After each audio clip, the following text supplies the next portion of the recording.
Welcome everyone to this video. Probably live stream fail as usual. It's of course slightly funny. Also camera angle test, so probably not the greatest fan of direct camera stuff here, but that's what you do with this YouTube stuff, giving everything you can a try. Be creative and test things out. And 100, 200, not even streaming this is ridiculous. Anyway, welcome everyone in the audience. Let's quickly get to the daily topic here while the settings try to open. Yeah, these are just so much to 8 Mbit things. So sorry I was wrong last night.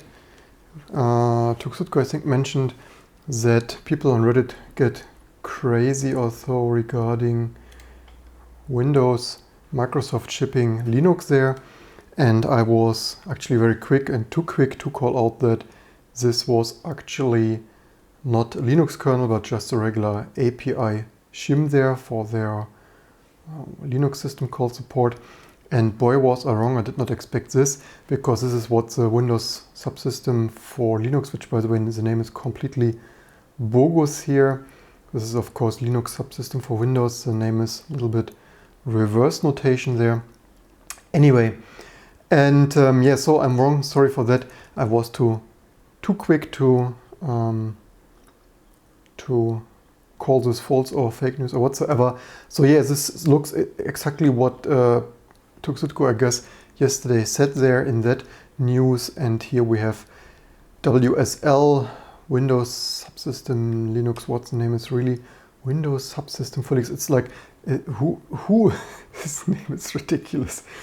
It says Windows Subsystem for Linux in my opinion would make sense if this like Wine, API, ABI, shim, library support glue stuff for Linux. So in my opinion this is reversed, but whatever, leave me in the comments what you think about their amazing marketing naming there. And I think probably, yeah, here they write, so this is devblogsmicrosoft.com, as you may or may not, actually you are not able to see that.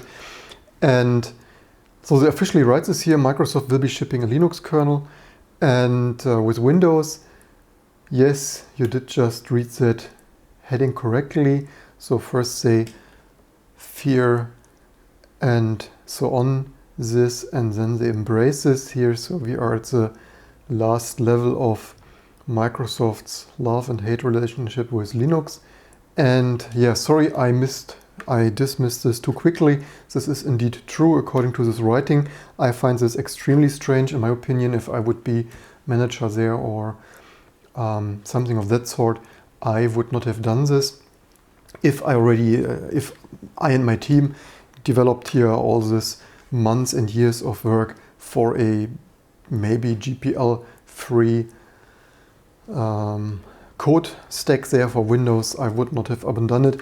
But who knows what exactly the reasons are. One benefit allegedly here is they write I/O performance is much better. They also have here a quick explanation of architectural changes in WSL2. And I tried this out. I should have made a video. I recorded the video a year ago, but on the bloody Surface there with thermal throttling audio dropouts, I never had time and motivation to redo this video or something. So I have this here on the Surface actually here. And I think at least it was on this anyway. And I was not the most amazed. Actually, wait a second, where do I even have it in my Windows VM actually. For in the latest Windows releases of our software, we actually rsync to the server from Windows subsystem for Linux, ridiculous. Anyway, yeah, so there you see a quick explanation of architectural changes, and the I/O performance was really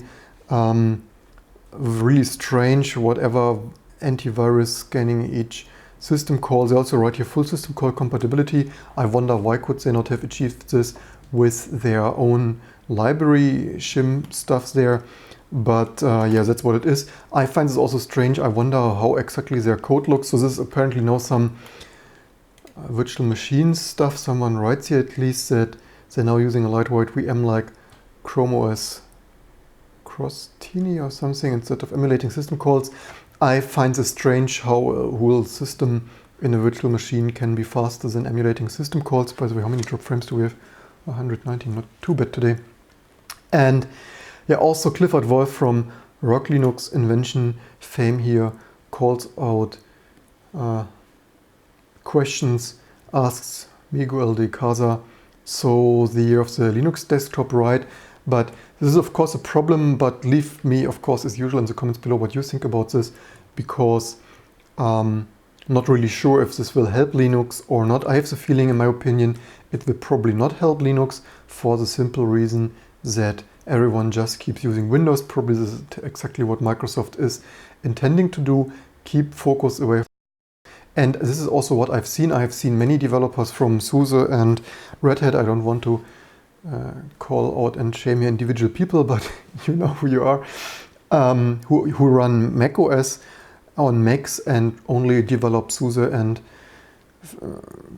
Red Hat and such in virtual machines on Mac OS, VMware or something, which I find rather strange.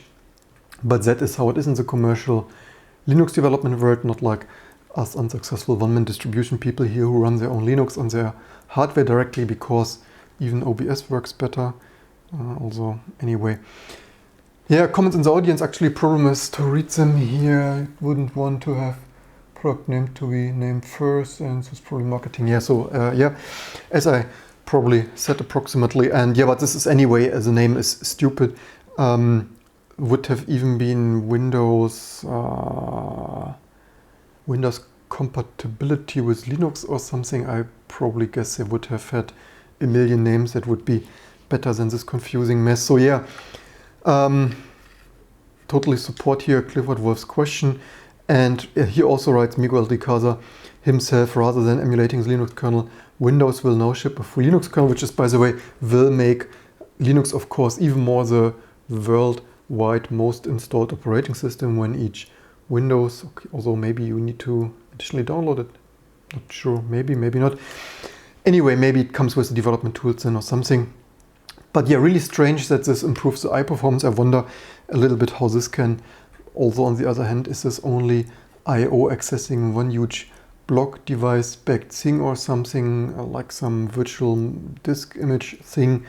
Although I actually I wonder if it still allows to access the Windows files then, but maybe this is still can be mounted through some bind mounted P9, Plan 9, something file protocol thing. Yeah, just wanted to correct this here, as I think Cisco probably wrote this last night. Welcome everyone, by the way, in the audience. So yeah, just a quick shout out that, yeah, sorry, I was wrong. I can admit when exceptionally once in a year I make a little bit too fast of a call. Speaking of making too fast of a call, we have only 900 dropped frames with my little Twitter support incidents with Vodafone, but I reduced this already. I started this live stream with 8.5 Mbit of our 50 now, as we had quickly hundreds of drop frames. I reduced this to 5.5 Mbit, just here some recurring indicator, because I wanted to say today this cable is a little bit better. As you see before I live stream, certainly not unprepared with this crappy Vodafone cable here. You see it can be faster, but apparently not very long.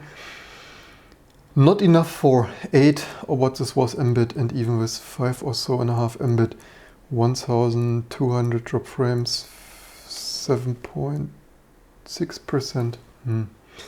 Yep, although the Twitter support here reassured me the segmentation only affects should only affect downstream, which I find a little bit strange. Is it not a shared medium and it's like full duplex? Does it not consume the bandwidth if you have? It's probably not completely fully full. I mean, it's a little bit.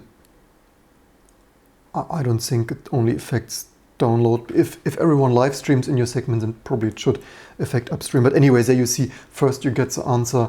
Everything is amazing, segmentation, and then you read, what was it, 9 to 15 months or something, and then they write here, no, right now it's better.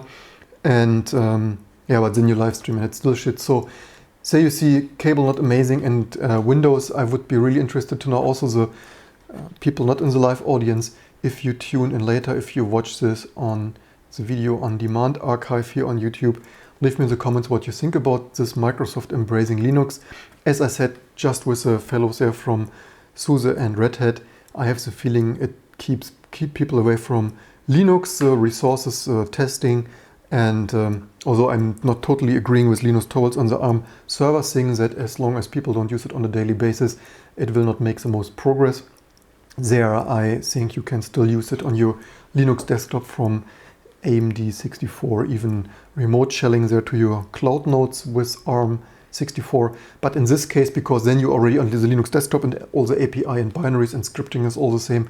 But in this case, I think my feeling is here, my impression is that this will keep people, developers from running Linux directly. So probably, but anyway, shouldn't spoil this message here too much. I'm really interested what you think about this. Is this a good thing or not a good thing? Is this marketing and professional endorsement for Linux, or is this not helpful? And yeah, not really sure if I like here this direct camera setup. Was just a test, but probably you see we need to work on camera setup and layout and everything, and probably not the most amazed. But anyway, thanks for watching. Hope you enjoyed this, hope you learned something. And if you want to run a Linux kernel, you know, can load it through Microsoft. Amazing or not amazing stuff. Leave me in the comments below, and don't forget to share, like and subscribe. And I hope to see you soon for the more interesting and more serious and professional than Microsoft Windows stuff to come.